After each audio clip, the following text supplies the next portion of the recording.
Welcome again, students. In last class, we have discussed about electrolytes and types of conductors. Types of electrolytes also discussed in last class.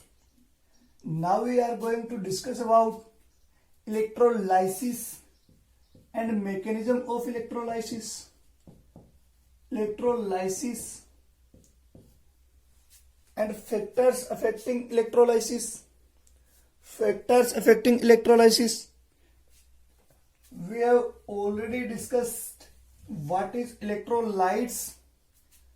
Electrolytes क्या है? हमने कहा था electrolytes, electrolysis, इन दोनों में confused नहीं होना है. देखिए, अपन ने कहा था लास्ट क्लास में इलेक्ट्रोलाइट्स क्या है. तो इलेक्ट्रोलाइट्स क्या थे? इलेक्ट्रोलाइट्स वो सब्सटेंस थे जो ओनली एक्वस या लिक्विड स्टेट में इलेक्ट्रिसिटी पास होती हो, जिनमें इलेक्ट्रिसिटी को सर्कुलेट करते हो, वो सारे सब्सटेंस क्या हो जाएंगे? इलेक्ट्रोलाइट्स हो जाएंगे.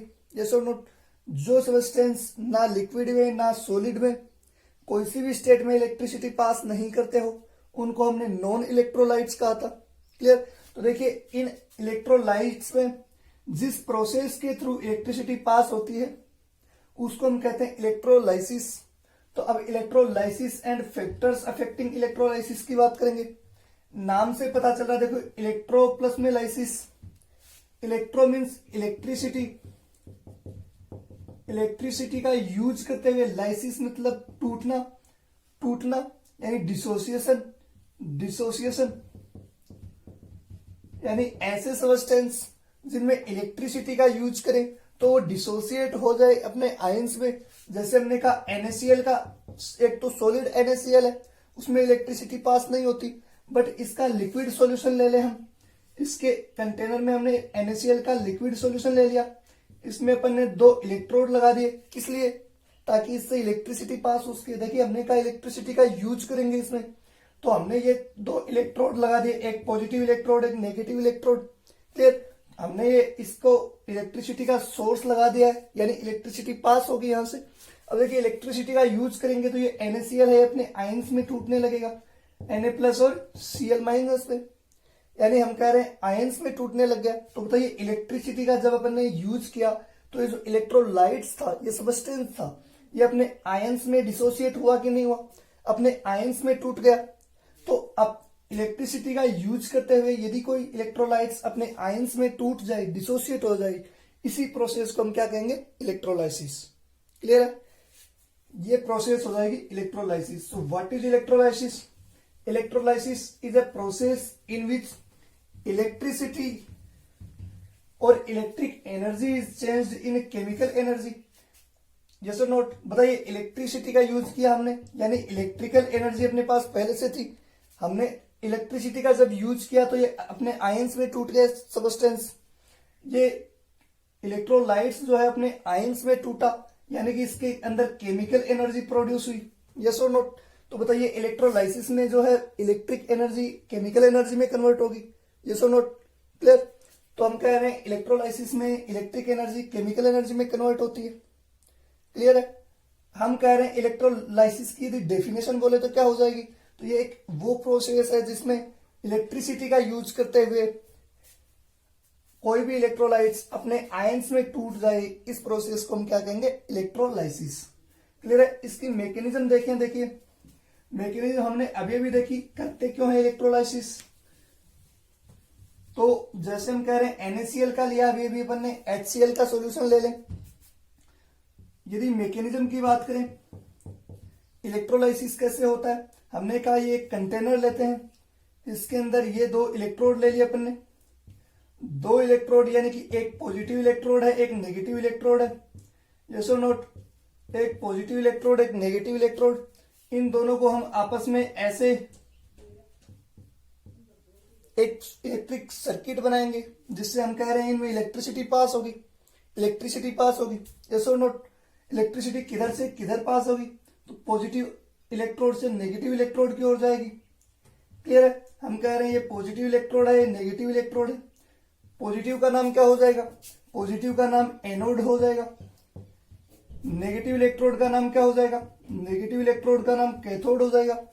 हमने कहा यहाँ पे इलेक्ट्रोलाइट्स का सॉल्यूशन है लिक्विड सॉल्यूशन, एक्वस स्टेट में इलेक्ट्रोलाइट्स का सॉल्यूशन है।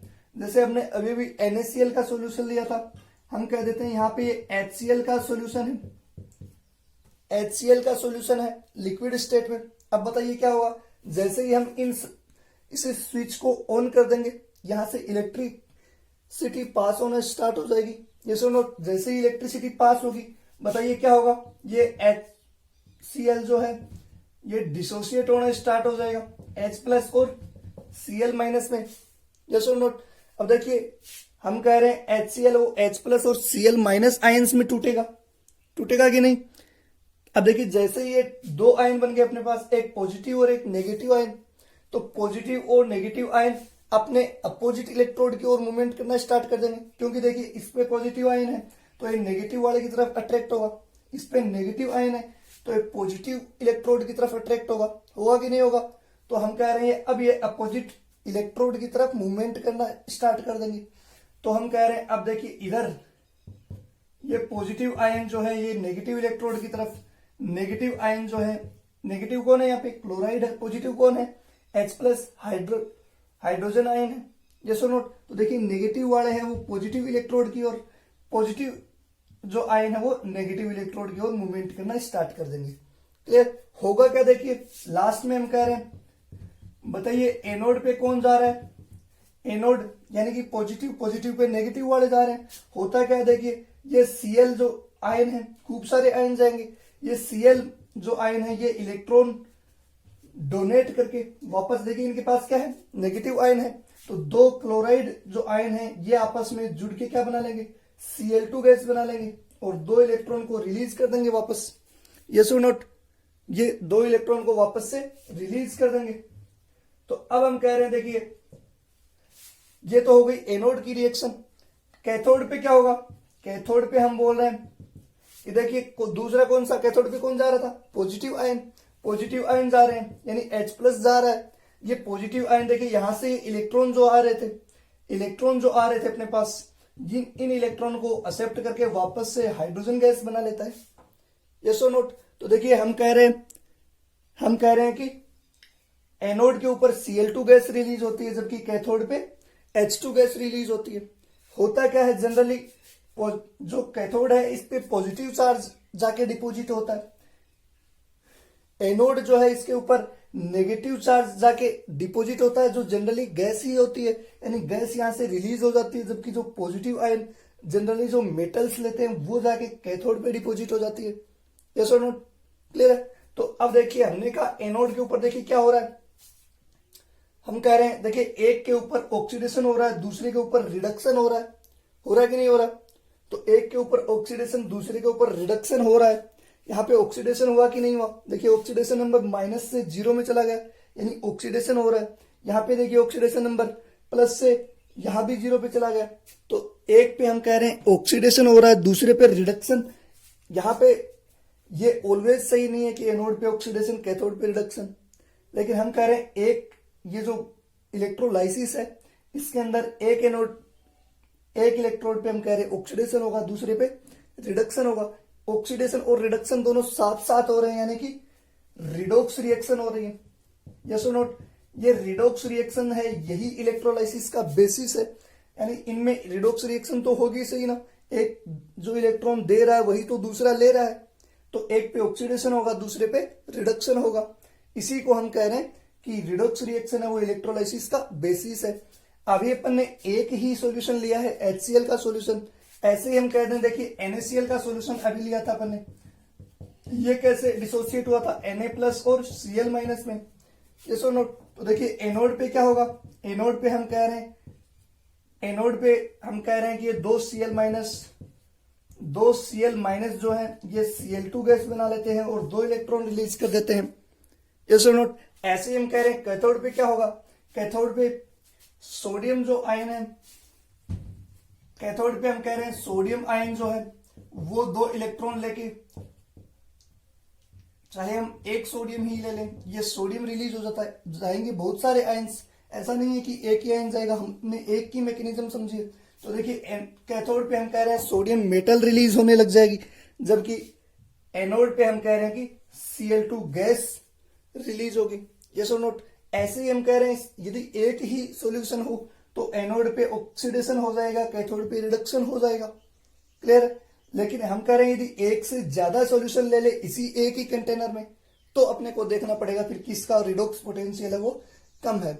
जिसका रिडोक्स पोटेंशियल कम होगा वो सबसे पहले जाके डिपॉजिट होगा। यानी एक से ज्यादा पॉजिटिव आयन आ जाए, एक से ज्यादा नेगेटिव आयन आ जाए, तो अपने को देखना पड़ेगा पहले कौन जाके डिपॉजिट होगा। ये अपने सिलेबस में नहीं है, तो अपन केवल एक ही, जिसमें एक ही सॉल्यूशन दिया गया हो, यानी एक ही तरह के पॉजिटिव आयन हो, एक ही तरह के नेगेटिव आयन हो, इसी की बात करेंगे। यस और नोट। तो इलेक्ट्रोलाइसिस का मीनिंग समझ में आया। इलेक्ट्रिसिटी का यूज करके हमने किसी भी इलेक्ट्रोलाइट को डिसोसिएट किया है अपने आयनों में, और वो आयन अपने नेगेटिव इलेक्ट्रोड की तरफ अट्रैक्ट होंगे। वो आयन नेगेटिव इलेक्ट्रोड की तरफ जो जा रहे हैं, मूवमेंट कर रहे हैं, इस प्रोसेस को ही हम क्या कह रहे हैं, इलेक्ट्रोलाइसिस। देखिए इलेक्ट्रोलाइसिस जो प्रोसेस है, प्योर मेटल को सेपरेट करने में भी काम आती है। देखिए यहां से सोडियम जो था वो क्लोराइड से अलग होके एक क्या हो गया, कैथोड पे जाके डिपॉजिट हो गया। तो इस सोडियम को हम सेपरेट कर लेंगे। इस तरह से मेटल को सेपरेट करने में भी इलेक्ट्रोलाइसिस यूज होता है। आगे अपन मेटलर्जी देखेंगे, उसमें देखेंगे ये बहुत सारी जगह काम आ रहा है अपने। इलेक्ट्रोलाइसिस है, बहुत सारे मेटल्स को सेपरेट करने के लिए यूज किया जाएगा। तो देखिए ये अपने पास इलेक्ट्रोलाइसिस हो गया, यानी इलेक्ट्रिसिटी का यूज करके अपन ने किसी भी केमिकल सब्सटेंस को या इलेक्ट्रोलाइट को उसके आयनों में डिसोसिएट किया, और वो आयन है वो नेगेटिव इलेक्ट्रोड की ओर जाके डिपॉजिट होंगे। तो इस प्रोसेस को अपन क्या कह रहे हैं, electrolysis. So what is electrolysis?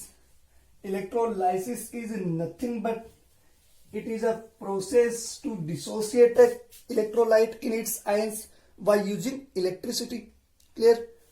So electrolysis के अभी अपन ने बात की, अब अपन बात करते हैं फैक्टर्स अफेक्टिंग इलेक्ट्रोलाइसिस। यानी इलेक्ट्रोलाइसिस को कौन कौन से फैक्टर्स अफेक्ट कर सकते हैं। तो कौन कौन से फैक्टर्स अफेक्ट कर सकते हैं अपन बात कर रहे हैं। सबसे पहला जो फैक्टर है वो देख रहे हैं। सबसे पहला फैक्टर जो है ये आयन सोल्वेशन, अपन अट्रैक्शन फोर्स की बात करते हैं। आयन के बीच की या आयन सोलवेंट के बीच की बात करें, क्लियर। तो हम आयन सोलवेंट अट्रैक्शन फोर्स कर लें या आयनिक अट्रैक्शन फोर्स कर लें, एक ही बात हो जाएगी। यानी आयनों के बीच के अट्रैक्शन फोर्स या आयन और सोलवेंट के बीच की अट्रैक्शन फोर्स।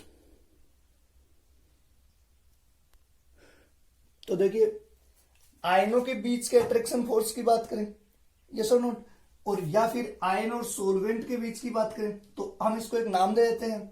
आयनों के बीच का है, इसका मतलब इंटर आयनिक बोल देते हैं, इंटर आयनिक अट्रैक्शन फोर्स। यस और नोट, इंटर आयनिक अट्रैक्शन फोर्स, इसका मतलब क्या है। देखिए हम इलेक्ट्रोलाइसिस देख रहे हैं, यानी इलेक्ट्रोलाइसिस का मतलब है जो सॉल्यूशन है उसके अंदर आयनों का टूटना। यस और नोट। तो देखिए हमने सोलवेंट लिया, जैसे NaCl की बात कर लेते हैं। इसमें हमने सोलवेंट क्या लिया था, वाटर लिया था, तभी तो उसका एक्वस सॉल्यूशन बना था। इलेक्ट्रोड को छोड़ देते हैं एक बार, हमने NaCl इसमें मिक्स किया, अंदर सोलवेंट क्या था, वाटर था, H2। यस और नोट। तो देखिए इन आयनों के बीच का अट्रैक्शन फोर्स था, एक पॉजिटिव आयन और एक नेगेटिव आयन, इनके बीच का अट्रैक्शन फोर्स। यदि बताइए ये अट्रैक्शन फोर्स, और दूसरा हम कह रहे हैं Na+ और Cl- इन आयनों को ये H2O अपनी तरफ अट्रैक्ट करे। H2O खुद भी तो H+ और OH- में डिसोसिएट होगा। यस और नोट। यदि ये अपोजिट आयन की तरफ, पॉजिटिव वाला नेगेटिव वाले की तरफ, नेगेटिव वाला पॉजिटिव वाले की तरफ, देखिए ये जो आयन है इनके बीच में एक अट्रैक्शन फोर्स लग रहा है जिससे ये बंधे हुए हैं, NaCl बना हुआ है। यस और नोट। एक दूसरा अट्रैक्शन फोर्स है, हम कह रहे हैं H2O है, ये आयनों को अपनी तरफ अट्रैक्ट करेगा। यस और नोट। तो बताइए NaCl के आयनों के बीच में यदि अट्रैक्शन फोर्स ज्यादा होगा, ये H2O और NaCl के बीच के अट्रैक्शन फोर्स से, समझ में आ रहा है कुछ। हम कह रहे हैं NaCl जिस फोर्स से बंधा हुआ वो आयनिक फोर्स है। यस और नोट, आयनिक बॉन्ड है। हम कह रहे हैं यदि ये आयनिक बॉन्ड स्ट्रांग होगा तो ये बंधे हुए रहेंगे, यानी टूटेगा नहीं अपने आयनों में। यस और नोट। यदि हम कह रहे हैं इनके बीच का अट्रैक्शन फोर्स ज्यादा है इन आयनों के H2 के अट्रैक्शन से। हम बोल रहे हैं ये डिजोल्व कब होगा, ये डिजोल्व तब होगा जब ये Na+ और Cl- आयंस जो है ये H2 की तरफ अट्रैक्ट होंगे, तभी तो ये इसमें डिजोल्व होगा। तो यदि अट्रैक्शन फोर्स की बात करें हम, Na+ और Cl- आयन के बीच में जो अट्रैक्शन फोर्स है वो ज्यादा हो जाए Na+ Cl- इसमें H2 का जो अट्रैक्शन फोर्स है, H2 मतलब H+ और OH में टूटेगा, फिर ये इनको अट्रैक्ट करेंगे। अपन डायरेक्ट लिख देते हैं सोलवेंट हो गए और ये सोल्यूट हो गया। ये सोल्यूट के ही तो आयन है, ये सोलवेंट है। तो बताइए सोल्यूट के बीच में अट्रैक्शन फोर्स ज्यादा है, मतलब ये बंधे हुए हैं, तो सोल्यूट और सोलवेंट के बीच में बॉन्ड बनेगा क्या? यदि सोल्यूट के बीच में ही ज्यादा हो गया तो सोल्यूट और सोलवेंट में बॉन्ड बनेगा क्या? नहीं बनेगा, यानी ये टूटेंगे ही नहीं। तो डिजोल्व कहां से होगा? जब ये इसमें घुलेगा ही नहीं तो टूटेगा नहीं। अपने आयंस में नहीं टूट रहा, इसका मतलब अपने आयंस में नहीं टूट रहा, मतलब इलेक्ट्रोलाइसिस कम हो रहा है, यही तो मतलब हुआ। तो हम कह रहे हैं इसमें दो फोर्स की बात कर रहे हैं। ये तो हो गया इंटर आयनिक, इन दोनों आयनों के बीच में, सोल्यूट के बीच में। जबकि हम कह रहे हैं ये कौन सा है? सोल्यूट और सोलवेंट के बीच में। यस और नोट? सोल्यूट एंड ये हो गया सोलवेंट के बीच में। तो यदि हमें इलेक्ट्रोलाइसिस ज्यादा करवाना है, मतलब ये H2 में डिजोल्व होना चाहिए NaCl, और ये डिजोल्व कब होगा? जब ये फोर्स ज्यादा होगा, यानी ये इधर ना होके हम कह रहे हैं इसका एरो इधर होना चाहिए। क्लियर है? तभी तो हम कह रहे हैं कि ये दोनों ज्यादा अट्रैक्टेड होंगे, इसका मतलब ये डिजोल्व होंगे, यानी इलेक्ट्रोलाइसिस होगा, ये अपने आयंस में ज्यादा टूटेगा। क्लियर है? बताइए Na+ और Cl- जो पहले बंधे हुए थे यही टाइटली बंधे हुए रहेंगे, ज्यादा अट्रैक्टेड रहेंगे, तो हम कह रहे हैं ये इसमें डिजोल्व नहीं हो पाएगा। ये यदि इसको H2O को अट्रैक्ट करना है ये, तो क्या करना पड़ेगा? इनके बॉन्ड को तोड़ना पड़ेगा, इनकी यारी को तोड़ना पड़ेगा। क्लियर? चलिए हम कह रहे हैं इंटर आयनिक फोर्स बताइए, ये ज्यादा हो गया तो इलेक्ट्रोलाइसिस क्या होगा? इलेक्ट्रोलाइसिस क्या हो जाएगा? कम हो जाएगा। यस और नोट? यदि इंटर आयनिक फोर्स ज्यादा हुआ तो इलेक्ट्रोलाइसिस तो कम ही होगा। Na+ और Cl- के बीच में अट्रैक्शन ज्यादा हो गया तो इलेक्ट्रोलाइसिस कम हो जाएगा। क्लियर? नेक्स्ट हम बात कर रहे हैं सोल्वेशन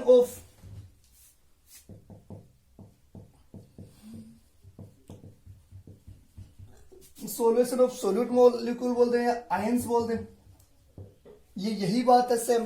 जैसे हमने कहा इंटर आयनिक फोर्स ज्यादा तो इलेक्ट्रोलाइसिस कम, लेकिन हम कह रहे हैं NaCl का एग्जांपल ले लेते हैं। इन आयंस का और H2 के बीच में अट्रैक्शन ज्यादा हो, यानी ये अट्रैक्शन ज्यादा हो, तो बताइए इलेक्ट्रोलाइसिस ज्यादा होगा। अभी भी अपन ने बात की थी, ये फोर्स यदि ज्यादा हो जाए Na+ और Cl- वाले बॉन्ड से, यानी ये स्ट्रॉन्ग नहीं है, अब ये वीक बॉन्ड है, जल्दी टूटेगा, मतलब ये दोनों आपस में जल्दी बॉन्ड बनेगा। इन सोल्यूट सोलवेंट के बीच में बॉन्ड बनेगा, मतलब ये डिजोल्व ज्यादा होगा, इसका मतलब इलेक्ट्रोलाइसिस ज्यादा होगा, क्योंकि आयंस ज्यादा बनेंगे, टूटेगा ज्यादा। ये सो नोट? तो हम कह रहे हैं सोल्वेशन ऑफ आयंस का मतलब है सोल्यूट सोलवेंट के बीच में यदि बॉन्ड ज्यादा हो, सोल्यूट सोलवेंट के बीच में यदि अट्रैक्शन ज्यादा हो, तो हम कह रहे हैं कि इलेक्ट्रोलाइसिस भी ज्यादा होगा। क्लियर है? ये दोनों एक ही बात है वैसे तो, लेकिन हमने कहा अलग अलग बात करें। यदि इंट्रायनिक फोर्स ज्यादा है, यानी इन आयंस के बीच में फोर्स ज्यादा है, अट्रैक्शन ज्यादा है, तो इलेक्ट्रोलाइसिस कम होगा, क्योंकि ये टूटेंगे ही नहीं। लेकिन अब हम कह रहे हैं सोल्यूट के ये जो आयन है और ये जो सोलवेंट है, इनके बीच में अट्रैक्शन ज्यादा है, यानी ये बॉन्ड वीक है, तो हम कह देंगे कि इलेक्ट्रोलाइसिस भी ज्यादा होगा। क्लियर? नेक्स्ट यदि हम बात करें तो ले लेते हैं पर विस्कोसिटी ले लेते हैं, विस्कोसिटी ऑफ सोलवेंट ले लेते हैं। विस्कोसिटी का मतलब क्या होता है? विस्कोसिटी का मतलब सीधा मीनिंग मैंने बोला था, विस्कोसिटी मतलब गाढ़ापन। क्लियर है? देखिए गाढ़ापन का मतलब है, जैसे एक तो हम सोलवेंट ले रहे हैं, H2O ले रहे हैं, दूसरा हम ले रहे हैं हनी, शहद जो है, या फिर शुगर का सॉल्यूशन ले लें। क्लियर है? शहद जो है वो ज्यादा गाढ़ा होता है, जबकि H2 है वो कम गाढ़ा होता है। विस्कोसिटी का मतलब है फ्लो होने की रेट, बहने की जो रेट है। बताइए कौन सा ज्यादा बहेगा? वाटर ज्यादा बहेगा या हनी? वाटर ज्यादा बहेगा। ये सो नोट? यानी इसकी विस्कोसिटी किसकी ज्यादा है? विस्कोसिटी हनी की ज्यादा है। Flowing rate is inversely proportional to viscosity. Clear. देखिए H2 है वो पतला है, डाइल्यूट है, जबकि हनी जो है वो क्या है, ज्यादा गाढ़ा है, यानी इसकी विस्कोसिटी ज्यादा है। बताइए विस्कोसिटी ज्यादा है, इसका मतलब है सोल्यूएंट के जो मोलिक्यूल है वो बहुत पास पास है, बहुत पास पास है, यानी आपस में दूर जा सकते हैं क्या, ये बहेंगे ही नहीं। तो बताइए हनी के अंदर यदि कुछ सब्सटेंस डालें अपन या पानी में डालें तो कौन सा जल्दी डिजोल्व होगा, हनी तो पहले से खुद बहुत गाढ़ा है, इसलिए हम कह रहे हैं कि इसकी विस्कोसिटी ज्यादा है। तो हम कह देंगे इलेक्ट्रोलाइसिस, यानी आयंस में किस में ज्यादा टूटेगा, H2O में। तो विस्कोसिटी हम कह देंगे कि विस्कोसिटी क्या हो जाएगी, इनवर्सली प्रोपोर्शनल हो जाएगी किसके, इलेक्ट्रोलाइसिस के। यस और नोट, यानी as viscosity of solvent increases electrolysis in that solvent decreases. Clear है, जिस सोलवेंट की विस्कोसिटी ज्यादा होगी उसकी इलेक्ट्रोलाइसिस क्या हो जाएगी, कम होगी। ये सुनो, इसी का दूसरा नाम देते हैं हम कंसंट्रेशन की बात करें, कंसंट्रेशन ऑफ सॉल्यूशन। देखिए ये ओनली सॉल्वेंट की बात हो रही थी, ये तो ओनली सॉल्वेंट की थी विस्कोसिटी, अब हम कह रहे हैं कि कंसंट्रेशन ऑफ सॉल्यूशन, ये वही बात है, यानी जिस सॉल्यूशन के अंदर ज्यादा सोल्यूट मिक्स्ड होगा, ज्यादा सोल्यूट मिक्स होगा यानी कंसंट्रेशन ज्यादा होगी। तो कंसंट्रेशन ज्यादा होगी मतलब वही गाढ़ा ज्यादा होगा, गाढ़ा ज्यादा होगा तो बताइए उसमें आयंस में टूटेगा क्या कोई सोल्यूट, आयंस में कम टूटेगा, यानी इसमें भी हम कह देंगे कि इलेक्ट्रोलाइसिस है वो क्या हो जाएगा, इनवर्सली प्रोपोर्शनल हो जाएगा। अपने को इलेक्ट्रोलाइसिस देख रहे हैं ना, तो electrolysis is inversely proportional to viscosity लिखना था, एक ही बात है। यहां पे लिख देते हैं हम, इलेक्ट्रोलाइसिस है वो क्या हो जाएगा, इनवर्सली प्रोपोर्शनल हो जाएगा कंसंट्रेशन के, क्योंकि देखिए जितनी ज्यादा कंसंट्रेशन होगी वो सॉल्यूशन उतना ही गाढ़ा होगा। जैसा नोट, गाढ़ा होगा मतलब उसके अंदर आयंस है वो टूटेंगे नहीं, आयंस में नहीं टूटेगा तो इलेक्ट्रोलाइसिस भी कम हो जाएगा। क्लियर। नेक्स्ट फैक्टर की हम बात करें, नेक्स्ट फैक्टर हो जाएगा अपने पास टेम्परेचर।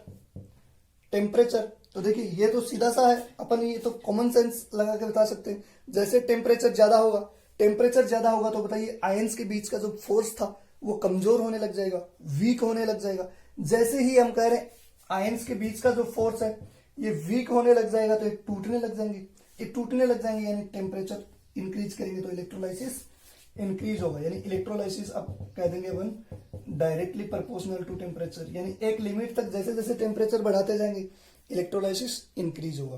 क्लियर है। तो ये सारे फैक्टर्स हैं, factors affecting electrolysis. First factor interionic attraction force, as interionic attraction force of solute, solute के इंट्रायनिक अट्रैक्शन फोर्स की बात कर रहे हैं अपन, as interionic attraction force in solute increases electrolysis decreases, यानी ये कह देंगे इनवर्सली प्रोपोर्शनल है।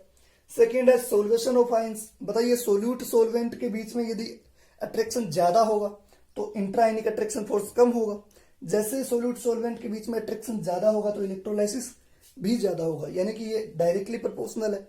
ये सुनो, थर्ड फैक्टर की बात करें अपन विस्कोसिटी, विस्कोसिटी है वो हम कह देंगे गाढ़ापन है, यदि गाढ़ापन ज्यादा है तो इलेक्ट्रोलाइट है वो अपने आयंस में टूटेगा ही नहीं तो इलेक्ट्रोलाइसिस भी कम हो जाएगा, यानी इनवर्सली प्रोपोर्शनल हो जाएंगे।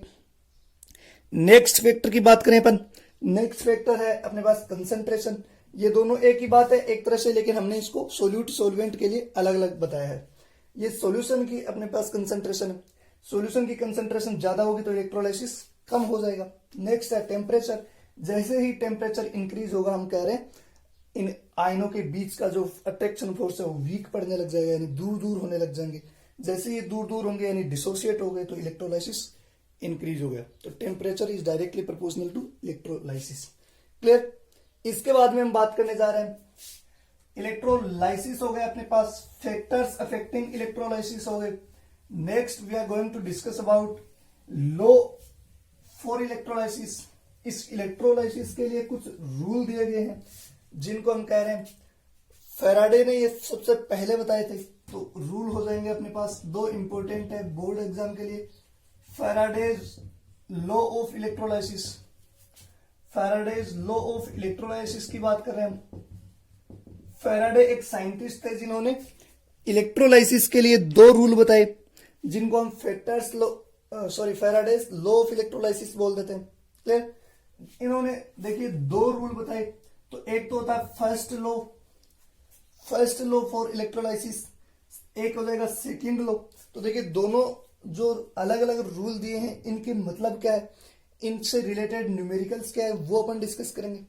क्लियर। तो सबसे पहला जो रूल दिया फैराडे ने, फर्स्ट लॉ की बात करें हम, first law of Faraday, first rule बोल दे या लॉ बोल दे एक ही बात है। क्लियर। तो फर्स्ट रूल क्या है फैराडे का, फर्स्ट रूल फैराडे ने कहा तो जो इलेक्ट्रोलाइसिस हो रहा है, जो इलेक्ट्रोलाइसिस हो रहा है उसमें कौन से इलेक्ट्रोड पे कितनी अमाउंट डिपॉजिट होगी किसी सब्सटेंस की, वो डिपेंड करती है उसकी इलेक्ट्रिसिटी पे। यानी हमने कहा था अभी अभी ये इलेक्ट्रोड लगाए थे हमने, एक पॉजिटिव एक नेगेटिव इलेक्ट्रोड। यहाँ पे हम कह रहे थे कैथोड, ये एनोड। कैथोड पे हम कह रहे थे पॉजिटिव आयन जाके डिपॉजिट हो रहे थे, यानी मेटल वाले आयन जाएंगे। इस एनोड पे नेगेटिव वाले आयन जाएंगे। तो फैराडे ने फर्स्ट लॉ कहा कि इन इलेक्ट्रोड पे कितनी अमाउंट जमा होगी, कितनी अमाउंट डिपॉजिट होगी किसी सब्सटेंस की, वो किस पे डिपेंड करता है, वो डिपेंड करता है इस सॉल्यूशन में हमने कितनी इलेक्ट्रिसिटी पास की है, यानी कितना करंट हमने लगाया है। तो फर्स्ट लॉ ऑफ फैराडे क्या है, Faraday's first law states that amount deposited on the electrodes during electrolysis is depend or directly proportional to the electricity or current passed in that circuit। Clear. यानी इस circuit के अंदर हमने कितनी current apply की है उसके डायरेक्टली प्रोपोर्शनल है। जितना ज्यादा करंट लगाएंगे उतना ही ये आयंस में ज्यादा टूटेगा, उतनी ही इलेक्ट्रोलाइसिस ज्यादा होगी, तो ज्यादा सब्सटेंस इसके ऊपर जाके डिपॉजिट होगा। क्लियर है। तो फर्स्ट लॉ फैराडे का क्या कहता है कि इस इलेक्ट्रोलाइसिस में हम कह रहे हैं जितना ज्यादा करंट लगाएंगे उतनी ही ज्यादा क्या होगा, इलेक्ट्रोलाइसिस होगा। जितना ज्यादा इलेक्ट्रोलाइसिस होगा तो बताइए कैथोड और एनोड के ऊपर जो सबस्टेंस डिपॉजिट हो रहा है वो भी क्या होगा, ज्यादा होगा।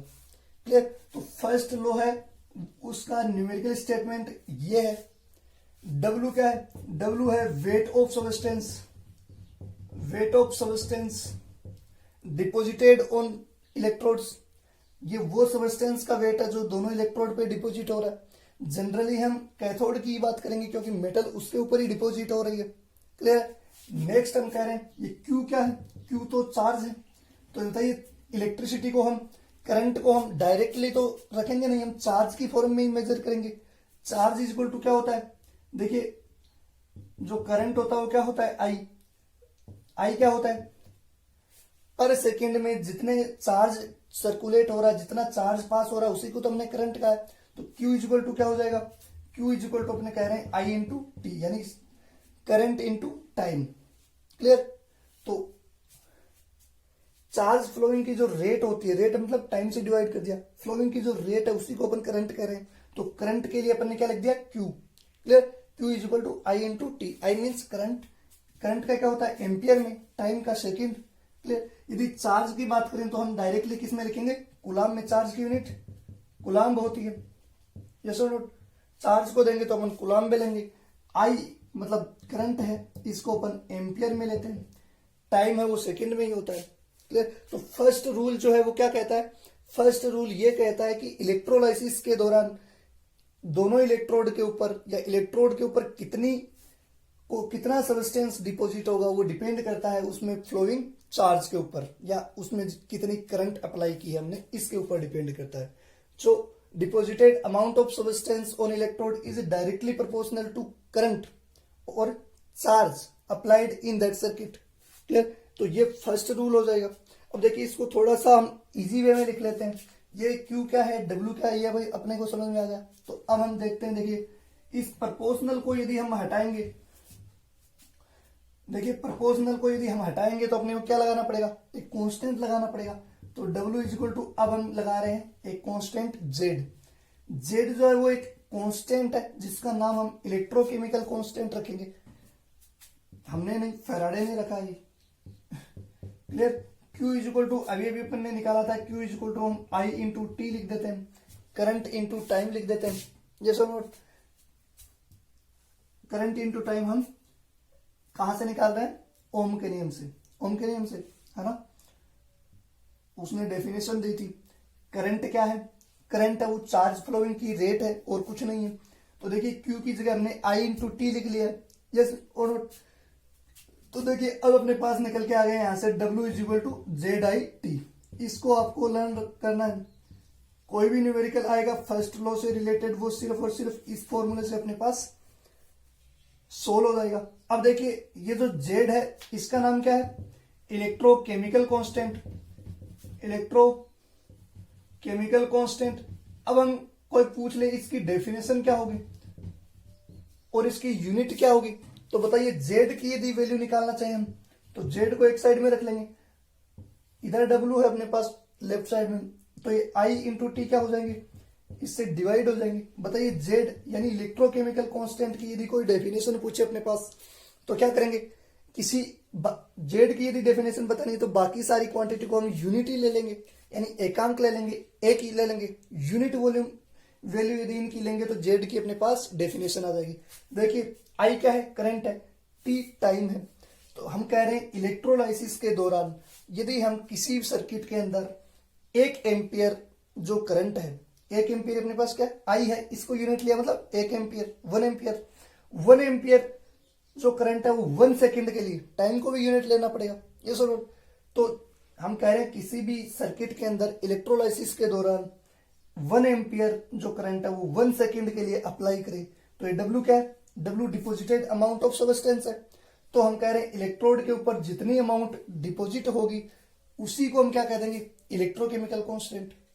जैसे नोट, इसकी डेफिनेशन की बात करें हम जेड की, इलेक्ट्रोकेमिकल कांस्टेंट की डेफिनेशन क्या हो जाएगी, तो ये क्या है, ये कुछ नहीं है, ये एक तरह से डिपोजिटेड अमाउंट ही है सब्सटेंस की, लेकिन कब, जब अपने पास 1 एम्पियर धारा 1 सेकंड के लिए अप्लाई की जाए। क्लियर। तो जेड की डेफिनेशन हम क्या लिख देंगे, it is amount of substance, amount of substance, it is amount of substance, substance completely दिख रहा है, amount of substance.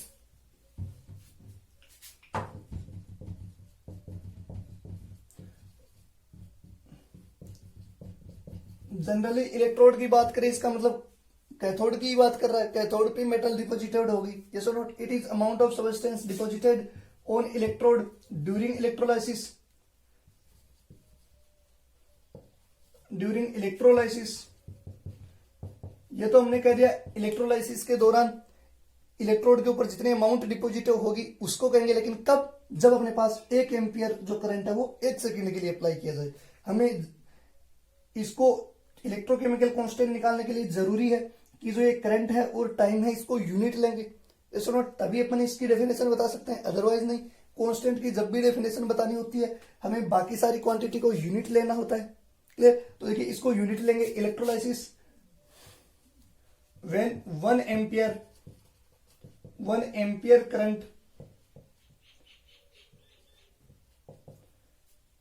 current is applied for 1 second। Clear. यानी 1 एम्पियर करंट 1 सेकेंड के लिए अप्लाई करेंगे तो इलेक्ट्रोड के ऊपर जितनी अमाउंट उस सब्सटेंस की डिपॉजिट होगी, या हम कह दें कैथोड के ऊपर जितनी मेटल डिपॉजिट होगी उसी को हम क्या कह देंगे, इलेक्ट्रोकेमिकल कांस्टेंट। क्लियर है। इसकी यदि बताइए हमें डेफिनेशन, तो हमने ये देख ली। यूनिट की बात करें, जेड की यूनिट की बात करें, बताइए जेड की यूनिट क्या होगी, तो फॉर्मूले में जो जो क्वांटिटी आ रही है उनकी हम यूनिट लिख देंगे। बताइए ऊपर वेट ऑफ सब्सटेंस है डब्ल्यू, यानी वेट ऑफ सब्सटेंस यानी अमाउंट ऑफ सब्सटेंस है। अमाउंट ऑफ सब्सटेंस को हम किस में ले रहे हैं, ऐसा यूनिट की बात करें तो मोल में लेंगे, यस और नोट। तो ऊपर अपने पास मोल आ जाएगा, डिनोमिनेटर में अपने पास करंट है और टाइम है। करंट की यूनिट क्या हो जाएगी, एम्पियर, टाइम की यूनिट क्या हो जाएगी, सेकंड, यस और नोट। तो अपने पास जेड की यूनिट क्या आ जाएगी, mole, ampere inverse, second inverse. Clear. यदि मोल में नहीं ले, वेट को हम किस में ले सकते हैं, ग्राम में ले सकते हैं, किलोग्राम में ले सकते हैं। क्लियर। तो यदि वेट की यदि यूनिट हम किलोग्राम ले रहे हैं तो क्या हो जाएगा, kilogram, ampere inverse, second inverse. Clear है। तो ये हो गया फैराडेज फर्स्ट लॉ। ये फैराडे का फर्स्ट लॉ है। इससे रिलेटेड न्यूमेरिकल पूछे, भाई हम कह रहे हैं किसी सर्किट में हमने कहा 2 एम्पियर करंट है, वो 5 सेकंड के लिए अप्लाई की। क्लियर। उसका हमें इलेक्ट्रोकेमिकल कांस्टेंट की वैल्यू दी हुई हो, तो बताइए कितना सब्सटेंस है वो डिपॉजिट होगा। तो सिंपल सा है, जेड की वैल्यू रखो, आई की रखो और टी की रखो। ये होना चाहिए कि हमें यूनिट जो है वो सबकी एक रखनी है, जैसे एसआई में रखनी है तो एसआई में रखेंगे। क्लियर है। तो ये सब हो जाएगा Faraday's first law. Of electrolysis. हम फैराडे के सेकंड लॉ की बात करेंगे, इससे रिलेटेड न्यूमेरिकल आपको सॉल्व करना है।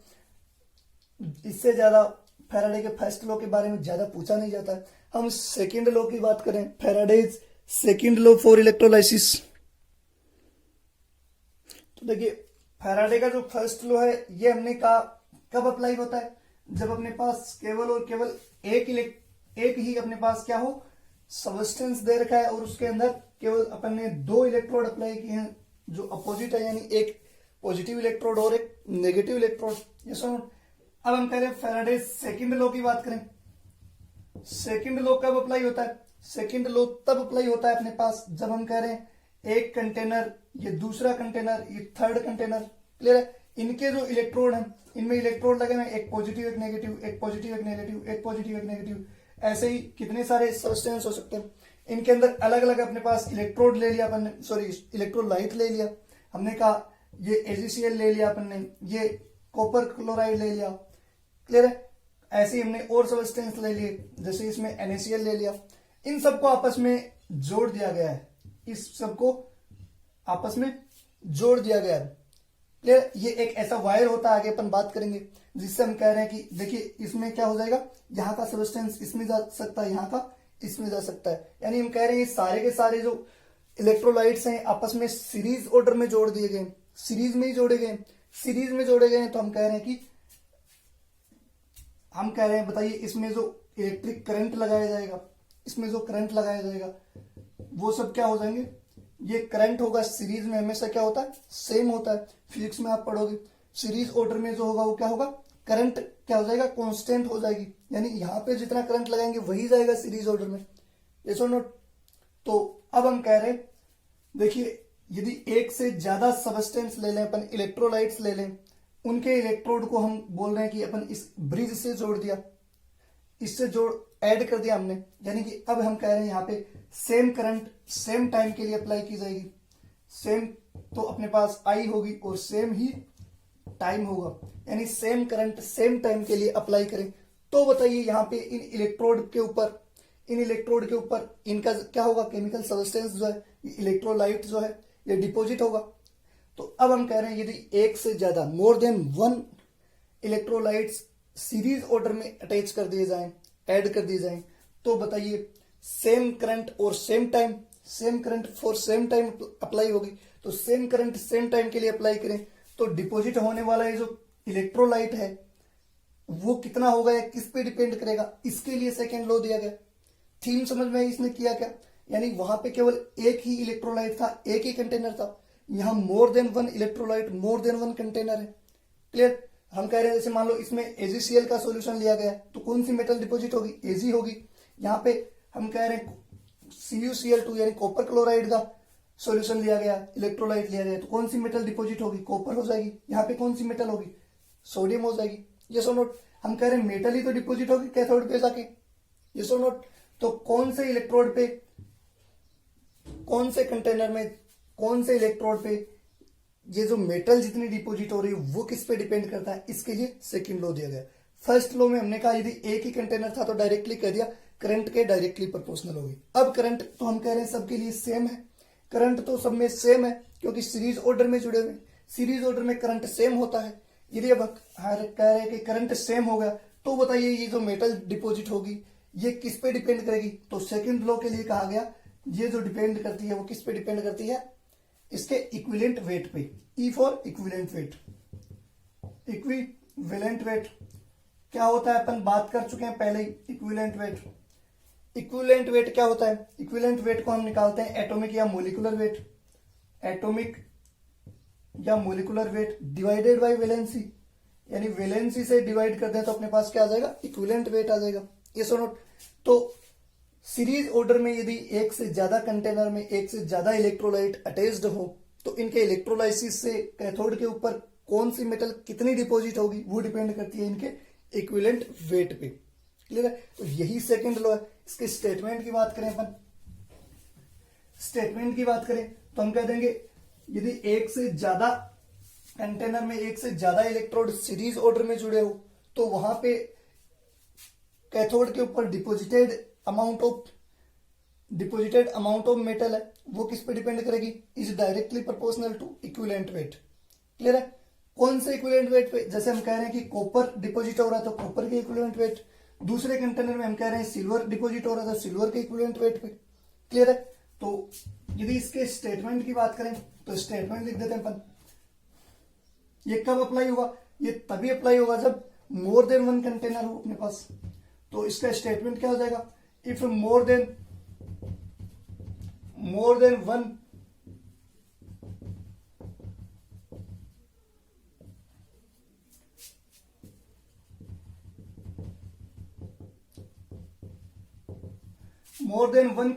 electrolytes are connected in series order, then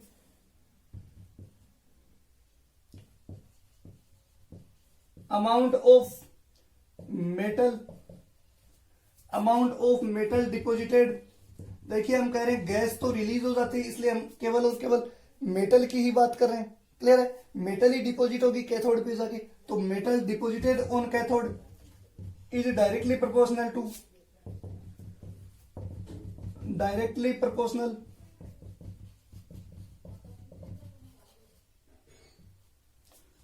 proportional to equivalent weight. देखिए इंपॉर्टेंट है इक्विवेलेंट वेट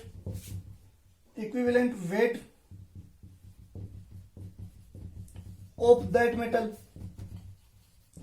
यानी जो मेटल ले रहे हैं उसके इक्विवेलेंट वेट पे डायरेक्टली डिपेंड करेगी। इसी को हम फैराडेज सेकंड लॉ कह रहे हैं। क्लियर है? तो देखिए कैसे डिपेंड करती है।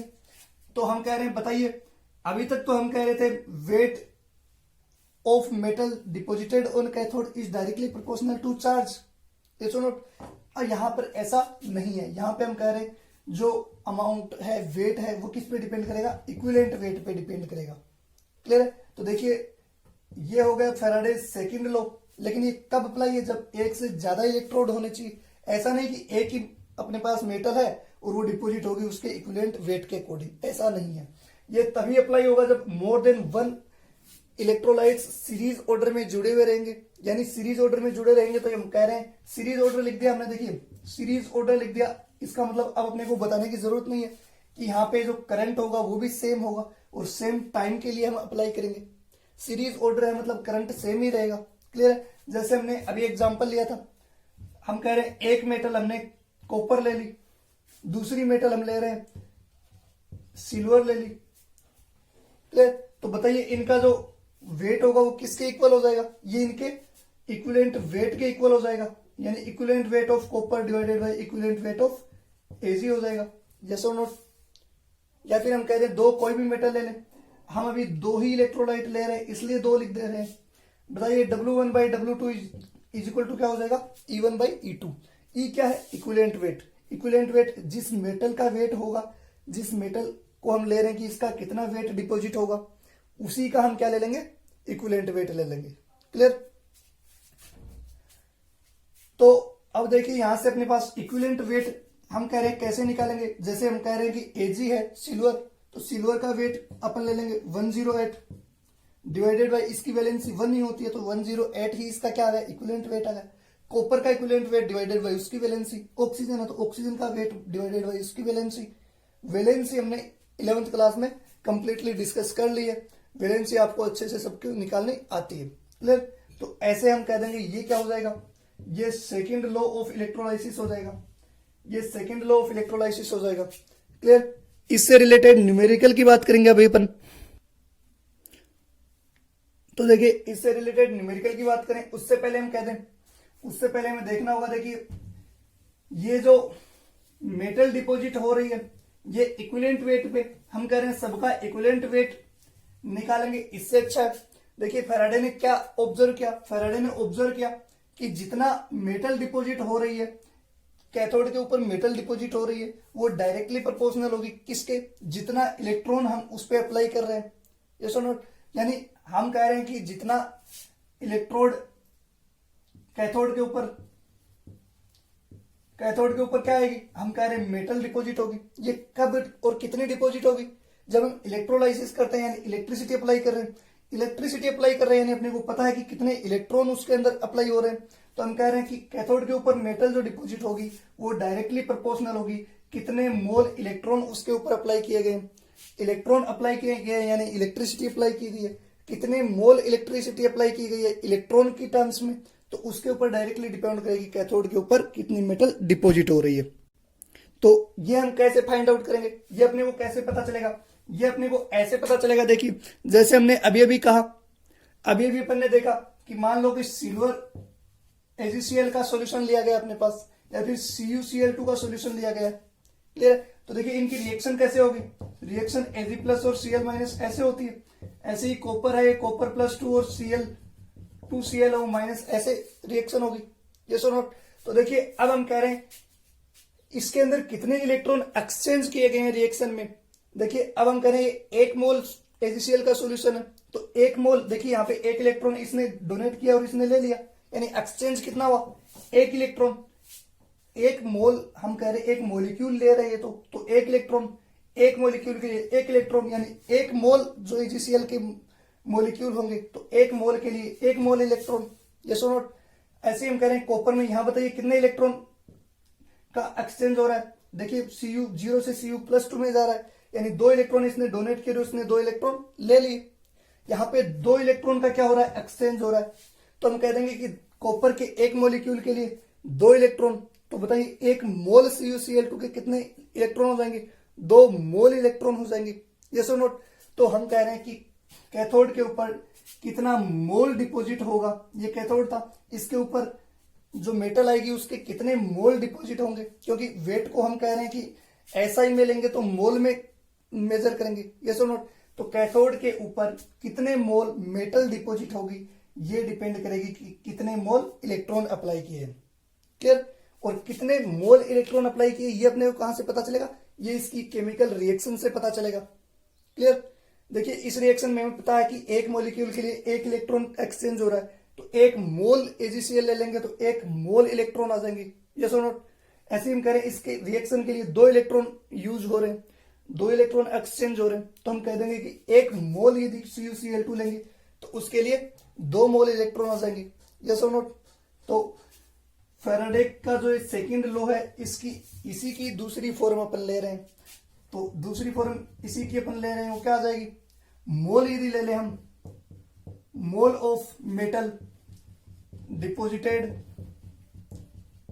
ऑन कैथोड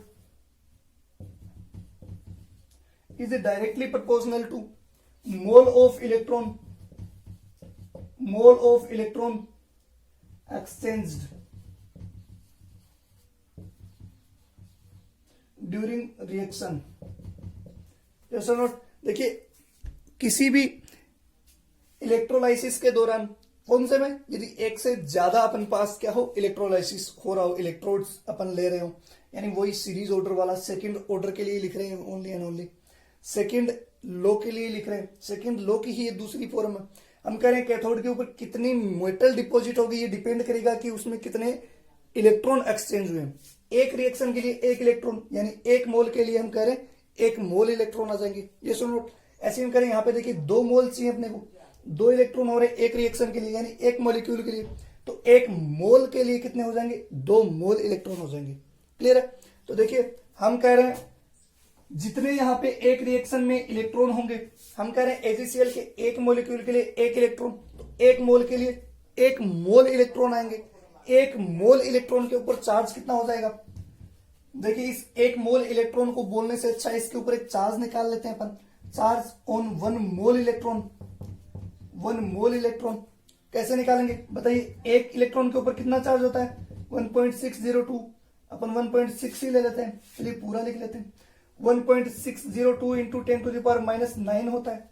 ये तो हो गया 1 इलेक्ट्रॉन का चार्ज, और 1 मोल लिया अपन ने, 1 मोल में कितने इलेक्ट्रॉन होंगे, 1 मोल में पार्टिकल्स की बात करें तो चाहे मोलिक्यूल हो, एटम हो, आयन हो या फिर इलेक्ट्रॉन हो, यस और नॉट, तो कितने होंगे, Na इलेक्ट्रॉन हो जाएंगे 1 मोल में।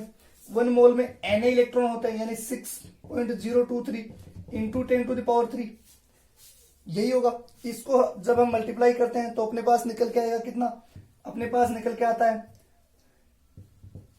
ये निकल के आ जाएगा। देखिए ये कुलाम थे, ये मोल में एटम थे, तो कुलाम मोल इनवर्स आ जाएंगे, इतना चार्ज आ जाएगा 1 मोल इलेक्ट्रॉन पे। इसको हम अप्रोक्सीमेटली करें तो हम बोलते हैं इसको 96,500 कूलम। क्लियर। एक मोल इलेक्ट्रॉन में कितने चार्ज होगा? 96,500 कूलम। अप्रोक्सीमेट ले रहे हैं अपन इसको। क्लियर है। एग्जैक्ट डाटा ये आता है। इसको इतना बड़ा कूलम, देखिए इतनी बड़ी ये डाटा है, इतना नहीं लिखे। इसके लिए इस डाटा को फैराडे ने डिस्कवर किया था, तो इसको हम बोल देते हैं 1 फैराडे। कोई पूछे 1 फैराडे, 1 फैराडे में कितना चार्ज होगा? तो 96,500 कूलम चार्ज होगा।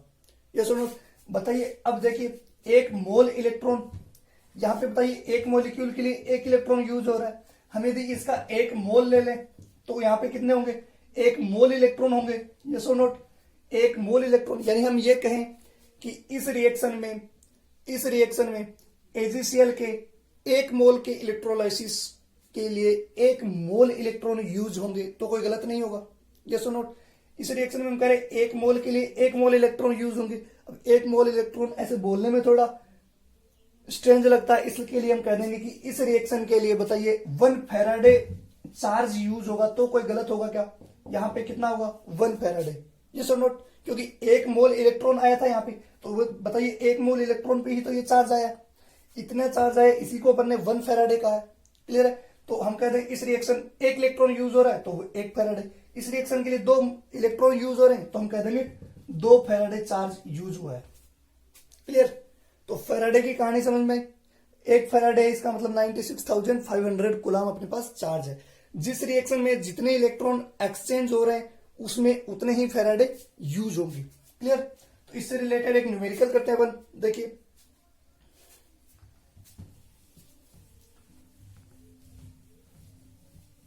हमें यदि इसकी एक जेड के रूप में, इलेक्ट्रोकेमिकल कांस्टेंट के रूप में वैल्यू निकालना चाहें तो अपन सिंपल से लिख सकते हैं। देखिए हम कह रहे हैं 1 मोल इलेक्ट्रॉन को यूज किया अपन ने, 1 मोल इलेक्ट्रॉन को यूज करेंगे तो कितना सबस्टेंस डिपॉजिट। तो देखिए हम कह रहे हैं n फैराडे अपन यूज करेंगे। n फैराडे मतलब n इलेक्ट्रॉन हो गए। यस और नोट, 1 इलेक्ट्रॉन आया था एक रिएक्शन के लिए, इसके लिए हमने कह दिया था कि 1 फैराडे, तो n फैराडे यूज करेंगे। n फैराडे यूज करेंगे तो n फैराडे यूज करेंगे तब हम बोल रहे हैं कि मेटल कितनी डिपॉजिट होगी? मेटल डिपॉजिटेड कितनी आ जाएगी? बताइए, मोलिकुलर वेट के इक्वल ही होगी। ये m लिख देता हूं मैं, यानी n फैराडे हम यूज करेंगे तो हमारे पास क्या होगा? अपने पास आ जाएगा m, इसका मोलिकुलर वेट है, यानी n जो मेटल है वो डिपॉजिट होगी। तो बताइए हम कह देंगे n फैराडे यूज करेंगे तो अपने पास मोलिकुलर वेट जितनी मेटल डिपॉजिट होगी। ये सो नोट, तो बताइए 1 फैराडे को यूज करेंगे तो अपने पास क्या आ जाएगा? m/n Faraday. ये सो नोट, m/n लिख देंगे अपन 1 फैराडे का यूज करेंगे तो। क्लियर है। 1 फैराडे का यूज करें तो अपने पास m/n, n मतलब हम नंबर ऑफ इलेक्ट्रॉन ले लेंगे जितने एक रिएक्शन में यूज हो रहे। ये सो नोट, इसी के लिए हम कहते हैं 1 कूलम के लिए, 1 कूलम का मतलब क्या है? 1 कूलम चार्ज यूज करेंगे तब अपने पास क्या आ जाएगा? तब अपने पास आ जाएगा m, ये कैपिटल M मतलब मोलिकुलर वेट है, m/n। यदि अब देखिए फैराडे की जगह कूलम में लिख दिया तो अपने पास यहाँ पे क्या आ जाएगा? फैराडे भी डिवाइड हो जाएगा। ये सो नोट, फैराडे में कितने चार्ज होते हैं? 96,500। 1 फैराडे हम लिख रहे हैं, इसका मतलब हम यही लिख रहे हैं 96,500 कूलम चार्ज लेंगे तो अपने पास इतनी मेटल डिपॉजिट होगी। तो 1 कूलम लेंगे तो अपने पास ये वैल्यू भी यहाँ पे डिवाइड हो जाएगी, ये वैल्यू यहाँ पे डिवाइड होगी, इसका मतलब फैराडे यहाँ पे डिवाइड हो जाएगा। ये सो नोट, 1 कूलम यूज करेंगे अपन, 1 कूलम चार्ज यूज करेंगे तो इतनी मेटल डिपॉजिट होगी। 1 कूलम चार्ज यूज कर रहे हैं मतलब यूनिट हो गया अपने पास, यूनिट करंट आ गया यूनिट सेकंड के लिए। तो इसी को तो अपन ने कहा था इलेक्ट्रोकेमिकल कांस्टेंट। ये सो नोट, 1 कूलम अपन यूज कर रहे हैं 1 सेकंड के लिए, इसका मतलब अपन इलेक्ट्रोकेमिकल कांस्टेंट ही लिख रहे हैं। अपन ने लिखा था Z = W/I/T, यहाँ पे I करंट है, ये यूनिट ले लें हम 1 सेकंड के लिए। तो बताइए 1 एम्पियर 1 सेकंड, यानी कि ये 1 कूलम ही तो है। चार्ज हमने यहाँ पे क्या निकाल लिया? 1 कूलम। Q = I/T होता है। ये सो नोट, हम कह रहे हैं 1 कूलम यूज करें या फिर 1 एम्पियर 1 सेकंड के लिए यूज करें, एक ही बात है। तो देखिए यहाँ पे हमने कहा 1 कूलम यदि यूज करेंगे तो इतनी मेटल डिपॉजिट होगी। तो बताइए Z की वैल्यू अपने पास क्या निकल के आ गई? m/n/f। f की वैल्यू यहाँ पे कितना है? एफ की वैल्यू अपने को हर जगह यही लिखनी है, 96,500 कूलाम। क्लियर है? ये अपने पास जनरली कहीं काम नहीं आएगा, लेकिन जैसे अपन ने फर्स्ट लॉ में जेड की वैल्यू निकाली थी, जेड की डेफिनेशन निकाली थी, वैसे ही अपन सेकंड लॉ में भी जेड की डेफिनेशन यानी इलेक्ट्रोकेमिकल कांस्टेंट की डेफिनेशन निकाल रहे हैं। जेड क्या है यहाँ पे? जेड वही इलेक्ट्रोकेमिकल कांस्टेंट है, इसी से लिख देता हूं, इलेक्ट्रोकेमिकल कांस्टेंट। क्लियर? तो ये अपने पास जेड की वैल्यू आ गई। यहां से भी हम कह रहे हैं एन फेराडे यूज करेंगे तब अपने पास एम मेटल डिपोजिट हो रही है मोलिकुलर वेट के इक्वल, तो एक फेराडे में एम डिवाइडेड बाई एन हो जाएगा। एक फेराडे में 96,500 कूलाम चार्ज होता है, तो एक कूलाम का यूज करेंगे तो फेराडे को भी अपन डिवाइड कर देंगे। फेराडे को डिवाइड कर रहे हैं मतलब 96,500 से डिवाइड कर रहे हैं। क्लियर? नेक्स्ट देखिए, इससे रिलेटेड एक न्यूमेरिकल की बात करते हैं, तब आपको एक कहानी समझ में आएगी। हम कह रहे हैं, एक एग्जांपल ले रहे हैं, जैसे हम कह रहे हैं एल्यूमिनियम +3 है। क्लियर? ये एल्यूमिनियम +3, जैसे मान लो AlCl3 का अपन ने सॉल्यूशन लिया था, AlCl3, बताइए कैसे डिसोसिएट होगा? ये ऐसे डिसोसिएट होता है, 3 एल्यूमिनियम Al+3। अब बताइए Al+3 है, कैसे डिपोजिट होगा कैथोड पे? ये वापस से एल्यूमिनियम है, 3 इलेक्ट्रॉन लेके प्लस में 3 इलेक्ट्रॉन लेके एल्यूमिनियम के रूप में डिपोजिट होता है। तो बताइए यहाँ पे कितने इलेक्ट्रॉन यूज हुए? एक रिएक्शन के लिए या एक मॉलिक्यूल के लिए कितने इलेक्ट्रॉन आ रहे हैं? 3 इलेक्ट्रॉन। तो बताइए एक मोल के लिए कितने आ जाएंगे? 3 मोल इलेक्ट्रॉन। 3 मोल इलेक्ट्रॉन कह दें हम, या फिर कह दें 3 फेराडे चार्ज, तो एक ही बात होगी, क्योंकि एक मोल इलेक्ट्रॉन में जितना चार्ज आता है, अभी अपन ने मल्टीप्लाई किया था, वो एक फेराडे के इक्वल आता है। ये सो नोट, हम कह रहे हैं किसी भी रिएक्शन में जितने इलेक्ट्रॉन यूज हो रहे हैं उतने ही फेराडे उसमें चार्ज यूज हो रहा है, ऐसा कह सकते हैं अपन। जैसे यहाँ पे 3 इलेक्ट्रॉन आए तो 3 फेराडे, किसी रिएक्शन में 2 इलेक्ट्रॉन आए तो 2 फेराडे, 1 इलेक्ट्रॉन आए तो 1 फेराडे। क्लियर है? तो 3 फेराडे हम कह रहे हैं इसके अंदर चार्ज यूज हो रहा है। क्लियर है? एक मोल के लिए, एक मोल सबस्टेंस के लिए हम कह रहे हैं, एक मोल सबस्टेंस है एल्यूमिनियम का, उसके लिए हम कह रहे हैं 3 फेराडे यूज हो रहा है। तो क्वेश्चन पूछा गया AlCl3 के हम कह दें 45 ग्राम यूज डिपॉजिट करना है, 45 ग्राम डिपॉजिट करना है, उसके लिए अपने पास करंट कितना होगा? यानी हम कह रहे हैं कि चार्ज कितना चाहिए, एक तरह से यही करें, उसके लिए चार्ज कितना होगा? क्वेश्चन समझ में आया? हम कह रहे हैं AlCl3 का एक इलेक्ट्रोलाइट लिया गया है, उसके अंदर 54 ग्राम एल्यूमिनियम कैथोड पे डिपॉजिट होना चाहिए, उसके लिए कितना करंट यूज आएगा या कितना चार्ज यूज आएगा वो पूछा गया है। तो इसका मतलब ये तो अपन ने खुद ने निकाला है, ये रिएक्शन में नहीं दिया हुआ रहेगा। अपने को पता है एल्यूमिनियम और एल्यूमिनियम +3 3 इलेक्ट्रॉन लेके एल्यूमिनियम के रूप में डिपॉजिट होता है। तो बताइए एल्यूमिनियम का 1 मोल डिपॉजिट होगा, उसके लिए अपने को क्या चाहिए? 3 इलेक्ट्रॉन चाहिए। यस और नोट? 1 मोल यानी एक इक्विवेलेंट की बात करेंगे, यहाँ पे इक्विवेलेंट वेट की बात करेंगे। यस और नोट? तो बताइए एक इक्विवेलेंट, इसका मतलब देखिए इसमें कितना होता है एल्यूमिनियम का? एल्यूमिनियम का हम कह रहे हैं कि 1 मोल होता है, इसका मतलब क्या है? एल्यूमिनियम का एटॉमिक वेट कितना हो जाएगा? देखिए एल्यूमिनियम है, इसका मतलब 27 ग्राम है। यस और नोट? देखिए 27 ग्राम डिपॉजिट होने के लिए अपने को कितना चाहिए? 27 ग्राम डिपॉजिट होने के लिए अपने को कितना चाहिए? देखिए ये 1 मोल ही तो है, 1 मोल मतलब 27 ग्राम डिपॉजिट होने के लिए अपने को कितना चार्ज चाहिए? 3 फेराडे। यस और नोट? तो 1 ग्राम के लिए कितना हो जाएगा? 3 डिवाइडेड बाई 27। यस और नोट? इतना फेराडे चार्ज चाहिए। अपने को कितना पूछा गया? 54 ग्राम। तो लिख देंगे 54 ग्राम के लिए कितना आ जाएगा? 3 डिवाइडेड बाई 27 इंटू 54, ये फेराडे में आ जाएगा। यस और नोट?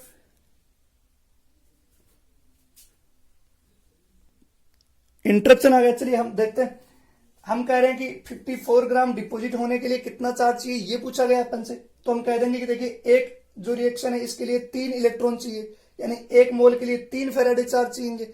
1 मोल का मतलब क्या है? एल्यूमिनियम के 1 मोल में कितने एटॉमिक वेट इसका कितना होता है? 27 ग्राम। हम कह रहे हैं 27 ग्राम के लिए अपने को कितना चाहिए? 3 फेराडे। तो 1 ग्राम के लिए अपने पास कितना आ जाएगा? 3 डिवाइडेड बाई 27 फेराडे। तो 54 ग्राम के लिए कितना फेराडे चाहिए अपने को? 3 डिवाइडेड बाई 27 इंटू 54। इसको हम सॉल्व कर लेंगे तो बताइए कितना आ जाएगा? अपने पास कितना आ गया? 6 फेराडे। तो बताइए 54 ग्राम के लिए अपने पास कितना आ जाएगा? 54 ग्राम यदि डिपॉजिट कराना है अपने को तो इसके लिए 6 फेराडे चार्ज की जरूरत पड़ेगी। 6 फेराडे कह दें, 6 इंटू 96,500 गुलाम कह दें, एक ही बात है। तो इतना चार्ज चाहिएगा यदि अपने को 54 ग्राम फेराडे 54 ग्राम एल्यूमिनियम कैथोड के ऊपर डिपॉजिट कराना है। क्लियर है? तो इस तरह से अपन किसी भी न्यूमेरिकल को सोल्व कर सकते हैं। फैराडेज लॉ के अपने को दोनों के स्टेटमेंट अपने को पता होना चाहिए। फैराडेज लॉ के स्टेटमेंट, उससे रिलेटेड न्यूमेरिकल प्रॉब्लम को कैसे सोल्व किया जाता है ये अपने को पता रहना चाहिए। क्लियर है? इससे रिलेटेड न्यूमेरिकल आपको सोल्व करने नहीं हो, प्रॉब्लम आए तो आप मेरे से डिस्कस कर सकते हैं। क्लियर? चलिए।